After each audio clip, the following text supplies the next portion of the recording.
You searched how to buy shares of Spectra Systems Corporation. Spectra Systems develops secure printing and anti-counterfeit technologies and is listed on LSEPLC under the ticker SPSY.L, and this overview is educational, not financial advice. To buy shares, you need a broker. We'll use eToro as an example to demonstrate the process. After registering, you will need to verify your account, typically with an ID, and add funds to enable purchases. Use the platform search bar and enter the ticker SPSY.L to locate Spectra Systems. Select the matching listing to open the company profile. On the asset page, review the company description and the price chart to confirm you have the correct stock.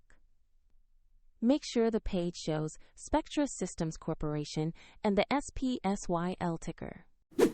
To invest, click the Trade or Buy button, enter the amount you want to allocate, and carefully review the order details before confirming. If the market is closed, your order may be queued or executed according to order type, and the platform will request more funds if your balance is insufficient before final confirmation.